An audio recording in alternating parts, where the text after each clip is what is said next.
देखो, सबसे पहली बात हमारी कमजोरी क्या है? हम परेशान हो जाते हैं। संसार में देखो तो परेशान, परमार्थ की तरफ देखो तो हम परेशान हो। ये हमारा आदत स्वभाव बन गया परेशान होना। थोड़ा सा धैर्यवान बनो, गंभीर बनो। कोई इस भारी से भारी विपत्ति में परेशानी स्वीकार करके विपत्ति से थोड़ी निकला जाता। सुलझो, ठीक है, ये विपत्ति आई, समस्या आई, इसका समाधान होगा। ऐसा थोड़ी कि हमें नष्ट कर देगी। अगर अभी हमारी बड़ी हानि हो जाती है, हम कल इससे बड़ा लाभ प्राप्त कर सकते हैं। हमको एकदम बिल्कुल गंभीर रहना है, इतने कमजोर नहीं बन जाना। अब वो गए तो क्या होगा, अब वो वस्तु गई तो क्या, पद गया तो क्या होगा। प्रयास किया था, ये पद मिला था, इससे बड़ा पद प्राप्त करूंगा, मैं इससे बड़ा महान बनूंगा। ठीक है, एक बार गिर गया, गलती हो गई, दंड भोगूंगा, फिर इससे ज्यादा संयम में रहूंगा। बिल्कुल, मतलब एकदम फ्रेश दिमाग रखना चाहिए। और अपने लोग क्या है, जरा सी बात में एकदम पछड़ा कर लेते हैं, एकदम कमजोर हो जाते हैं। ये बिल्कुल ठीक नहीं है। हम जीवन भर की यात्रा की बात कह रहे हैं, भारी से भारी कष्ट में भी मुस्कुराना, तो हमें बल मिला है, हमें भगवान की कृपा का दर्शन हुआ है, हमें उनका दुलार दिखाई दिया है।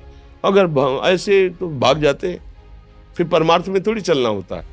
आज जो आप सुन करके लाभ लेने की चेष्टा कर रहे हो ना, ये केवल प्रवचन नहीं है, ये जीवन है। अगर ये जिए ना होते ना, तो ये इसका प्रभाव नहीं पड़ता, फिर वाणी का प्रभाव नहीं पड़ता। हम इसीलिए कहते हैं, जैसे आप लोग एकदम परेशान हो जाते हैं, तो बोलो क्या हमसे ज्यादा परेशानी होगी?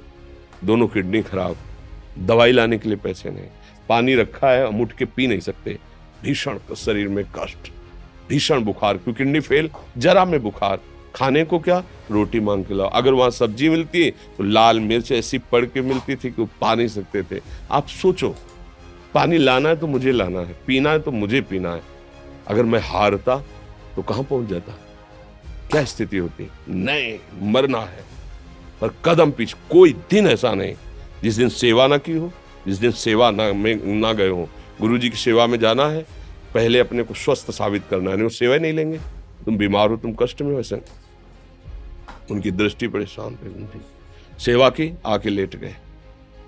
फिर हिम्मत की, अपनी श्री जी की सेवा की, मधुकरी नहीं गए, 3-4 दिन भोजन नहीं गए, पर सेवा नहीं छोड़ा, दिनचर्या नहीं छोड़ी।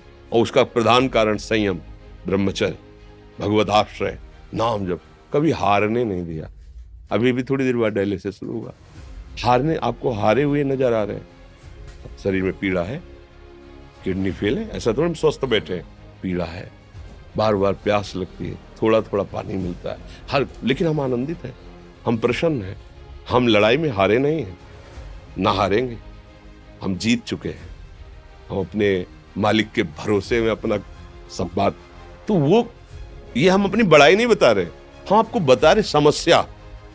सोचो, तुम्हारे पास तो माँ है, भाई है, बहन है, परिवार है, कोई ना कोई तो है ना। मेरा किसी ने कभी जीवन में ध्यान भी नहीं दिया। क्यों? बचपन से बाबा जी बन गए, किसी से प्यार नहीं, किसी से संबंध नहीं, कोई जानकारी नहीं, हम कहाँ हैं, वो कहाँ है, किसी से कोई मतलब नहीं। अच्छा, जवान साधु कौन श्रद्धा करे? कभी गांव जाने की हिम्मत नहीं पड़ती कि रोटी मांग ले, पता नहीं लोग क्या सोचेंगे, क्या भावना कर ले। हम दरवाजे पे खड़े हैं, क्या कैसी भाव, जो हमारे सामने आकाश वृत्ति से आया यौवन अवस्था में, वही पाया, अन्यथा भूखे रह गए। जब हम हर समय अपने को विवेक के द्वारा सावधान रखे, तो हम कभी निराश नहीं हुए, कभी उदास नहीं हुए, कभी ऐसा नहीं लगा कि यार हम दुखी, कभी नहीं लगा। उसी का फल है कि उस सुख का संकेत मिल गया जहां दुख की निशानी भी नहीं है। वही उसी के बच्चे हो, हम सब उसी धातु से बने हुए हैं। हम इतना क्यों परेशान हो जाते हैं? हम ये देखते हैं, अपने लोग थोड़ी बात बिगड़ गई परेशान, नहीं बिगड़ी तो बिगड़ जाने की संभावना में परेशान है। आज सुख है, लेकिन कल सुख छिन जाएगा, तो हम आज के सुख में सुखी ना होकर कल के दुख की आने की संभावना में हम भयभीत हो। मतलब क्या हमारी सोच रह गई? हमको इतना बलवान बनना है कि सुख और दुख दोनों हमको छू न सके। भारी से भारी सुख की व्यवस्था है तो अहंकार नहीं, हर्षित होकर किसी का अपमान न करे कि हम धनी, हम पदाधिकारी, अमुक। भारी से भारी दुख आया तो हमें किसी के सहयोग की जरूरत नहीं, हम फिर अपने कदम बढ़ाएंगे, हम फिर जुड़ी हुई अपनी भावनाओं को सजाएंगे। मस्त जीवन एकदम। तुम अविनाशी के बच्चे हो। शेर का बच्चा भेड़ों के बीच में फंसकर म्यों म्यों बोल रहा है, बस अगर दहाड़ना सीख जाए तो कोई भी उसे परास्त नहीं कर सकता। ऐसे भगवद अंश, तू प्रपंच में फंसकर अपने को इतना दीन क्यों देख रहा है? तू ऐसा है कि भगवान के दिव्यास्त्र में भी ताकत नहीं तेरे को मार सके। तू अविनाशी का अविनाशी बच्चा है, विनाशी भोगों को, विनाशी शरीर को मैं मान के इतना भयभीत, इतना दुख ठीक नहीं। ये सबके लिए, केवल एक के लिए नहीं। आप समझो, आप लोग सोचते हैं हम गृहस्थ होकर भला ऐसी स्थिति कैसे। जनक जी सुखदेव जी के गुरु हैं और राजा हैं, महल है, रानियां हैं, नौकर है, चाकर। क्या सुखदेव जी जिनके शरीर में लंगोटी भी नहीं है, दिगंबर, परमहंस, परमहंस के गुरु हैं जनक जी जो राजा हैं। समझो आप ऐसा ना सोचे कि हम नौकरी कर रहे हैं, हम संसार में, हम गृहस्थ हैं, हम अध्यात्म की ऊंचाई पर नहीं चढ़ सकते। नहीं, आप एक सरकारी नौकरी या आप किसानी या व्यापार करते हुए आप एक अध्यात्म की ऊंचाई में चढ़ सकते हैं।